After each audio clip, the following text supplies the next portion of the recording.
The following nitrogen containing does not give Lassaigne test. এইগুলো সবই বলেছে নাইট্রোজেন কন্টেনিং, কিন্তু কোনটা আমাদের ল্যাসাইন টেস্ট পারফর্ম করে না।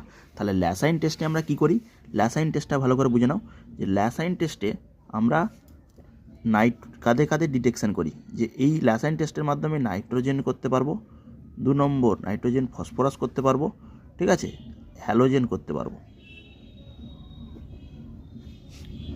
এরা কোনো কম্পাউন্ডে আছে কিনা, নাইট্রোজেন ফসফরাস হ্যালোজেন সালফার, এই 4টে কম্পাউন্ড আমাদের যৌগে আছে কিনা, এই 4টে আমাদের ডিটেকশনের জন্য কাজে লাগে, নাইট্রোজেন ফসফরাস হ্যালোজেন সালফার। এবার এটাতে আমরা কী পারফর্ম করি, যে সোডিয়াম এক্সট্র্যাক্ট বানাতে হয়। সোডিয়াম এক্সট্র্যাক্ট মানে সোডিয়াম দিয়ে একটা কম্পাউন্ড বানাতে হয়। সেটা কি বলা আছে, সেটাতে carbon nitrogen must be present, তবেই সেটা বানিয়ে আমাদের NaCN হবে, যেটা আমাদের এখান থেকে কোনো টেস্টের করলে সেটা ব্লু কালারে, একটা প্রুসেন ব্লু কালারে আসবে, ঠিক আছে। এবারে দেখো সোডিয়াম থাকতে হবে, কার্বন থাকতে হবে, তাহলে কার্বন নাইট্রোজেন পার্টটা থাকতে হবে, তবেই আমি NaCN। এবার একটা একটা করে কম্পাউন্ড তুলো, ফিনাইল হাইড্রোজেনে দেখো এগুলো তো কার্বন, তাহলে কার্বনও আছে নাইট্রোজেনও আছে, তার মানে এটা আমাদের ল্যাসাইন টেস্ট পারফর্ম করছে, এইটা আমাদের ল্যাসাইন টেস্ট দিচ্ছে, ঠিক আছে। গ্লাইসিনের আমাদের কী হয়, গ্লাইসিনে হয় দেখো এটা NH2 থাকে, এইটা আমাদের CH থাকে, আর COOH, এখানে একটা হাইড্রোজেন থাকে, এটা তো গ্লাইসিন বলি।